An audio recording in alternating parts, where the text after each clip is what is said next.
What's up, y'all? Shock the Chosen One. I'm back with another video. I know y'all probably just left church and probably just woke up from y'all Sunday nap getting ready for Monday. And I don't want to take up too much of y'all time, but I really feel pulled by the Holy Spirit to release this word. And it's not going to take long. I just want to release it really quickly because it's been helping me. So a few weeks ago, I moved into a new dorm, right? I moved into the honors dorm. And the first day of me moving into my room, I was walking down the hall and I looked into someone else's room, and their room was about like three times bigger than my room, right? So I'm just like, wow, like, and I'm just telling her like, wow, this room is so big, like, you're so blessed, like, this is a huge room, like, what you going, like, this is so big, like, wow, you're blessed, right?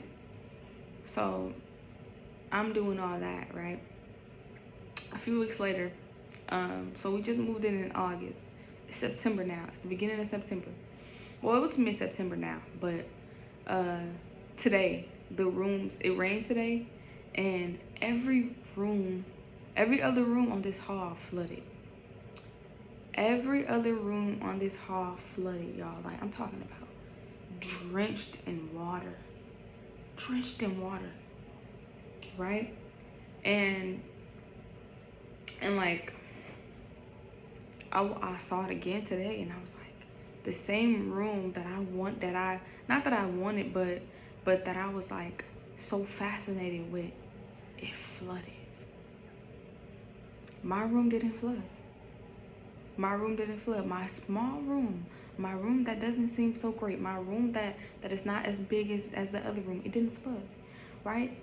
So the word that I want you to meditate on is, just because something is bigger does not mean that it's better. The grass is not always greener on the other side. I know that's cliche, but as Christians, we have to grasp that. Like listen, just because you don't drive a Benz or a BMW, just because you don't got commas and you don't got a big bank account, and you don't have a nice career, and you don't have these large gifts and these great gifts, you don't have the gift of speaking in tongues and prophesying, and you don't have a great career and all this other stuff, right? You have to be content with what you have, because what you have is still a blessing. And I had to really humble myself today, and I was like, wow, God, like, the room that was so nice, that was so big, it flooded, and now it's not even livable anymore. No one can even stay in there anymore. But my room that I thought was so small and so minuscule and so inferior to what they had, it didn't, nothing happened to it. It's good. So that's just the word that I feel like we have to understand as Christians. Like, just because we don't think that what we have is enough or is good enough, I'm here to tell you that that's a lie from the pits of hell. From the pits of hell, that is a lie. What you have, what God blessed you with, is more than enough. Make it enough. Make it enough, right? Like, man, it's crazy because, like, personally, y'all, I'm so tired. I'm sorry. I'm so tired. But personally, like, like, I've been on this little thing where I'm like, dang, God, I see what you're doing for others. Lord, I see what you're doing for others. God, I'm waiting patiently. God, when it's gonna be my turn? God, like, I'm grateful, but God, I know that there's more. I know that there's more. But God is like, my child, be still. Be still and know that I'm God. When the time is right, the Lord will make it happen, right? So I just came here to tell y'all, like, just because you see something that may look better than what you have, it doesn't mean that it's good for you, or that or that sorry, somebody text me, or uh what was I saying? I'm sorry.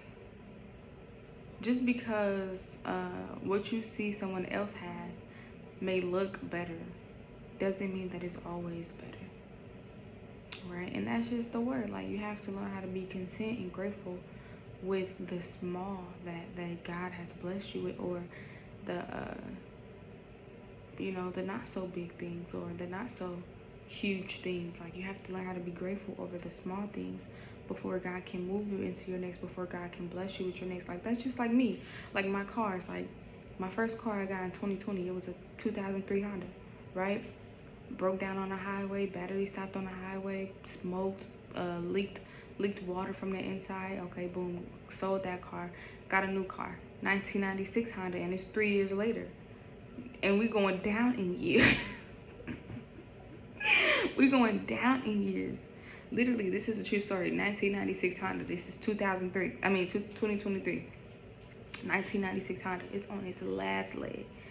It's on its last leg. That car was smoking. Sure enough, it stopped the same day I drove. The first day I drove it, it stopped. So it's like, but then after that car gave out, or whatever, I got a new car, 2011 car, and I'm so grateful for it. You know what I mean? It's not the newest. It's not the best. It's not the greatest. It ain't a Benz. It ain't a Maybach. It ain't a Rolls Royce. You feel me? But it get me from A to B, and I'm so grateful for what I have, because it's more than what I had. And that's a word. That's a word. Like, that's just a word. That's really all I got for y'all. Like, be grateful for what you have and be content with what you have. Because what you have, it can be taken away from you, and you can have nothing. You can have less than what you have now. So don't be so caught up on the next and the more that you forget the now, and the what you have, and what you have now. Like, for real. I know I kind of stuttered, but like, don't forget, like, and don't be ungrateful, and don't complain. Man, you better learn how to use what you got, be grateful for what you got, because as long as you wake up and show up every day, that means that there's more in store for you. So don't worry about it. Pray about it. Pray about everything, and God will make it happen when the time is right. You know. So I love y'all, and I hope this word blesses someone at least. And I know that word was for me for sure, but yeah, learn how to just be grateful for what you have, because the grass ain't always greener on the other side, and people may look flashy, and look like they got more, and look like they doing better than you, but they, like, sometimes they're not even built on a solid rock. You know what I mean? So what does it profit a man to gain the world and lose his soul? You feel me? Like, make sure you. Oh, and another thing I wanted to talk about, like, sometimes as Christians we get so caught up in chasing the things of the world, like money, materialistic things, what else, success, careers, marriage, and all these other things, that we get so focused on what we want, and the future, and the material things that God can provide for us, but we totally neglect our purpose, the things that may not bring us money, the things that we feel called to do. You know, like, we neglect that, and we chase after things that will bring us money, success, fame, and all those other things. Like, and I feel like God is tired of it. Like, he's like, okay, enough. Like, enough people are, I don't know how to really explain it, but like, enough people are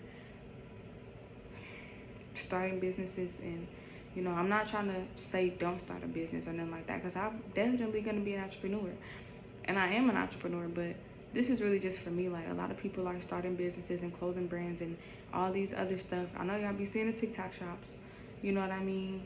And he's like, yo, enough of that. Like, I need you to do what I'm calling you to do.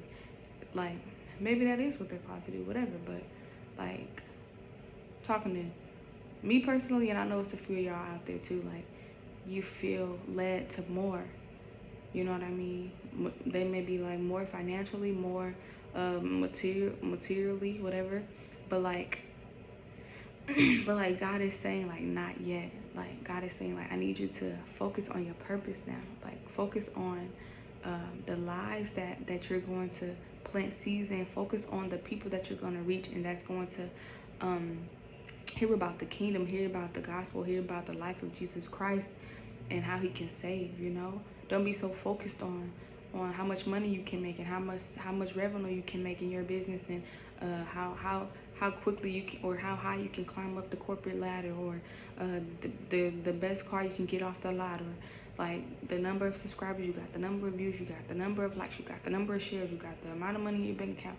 Don't be so caught up in those things, in numbers. They're all just numbers.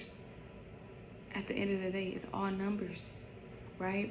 Don't be so caught up in that stuff that you totally neglect your assignment and what you were created to do. And that's to worship God, to spread the gospel, to make disciples, to be a disciple, right? To be fruitful, of course. But don't be so caught up in chasing worldly things that you neglect your assignment. And that's all I got for y'all today.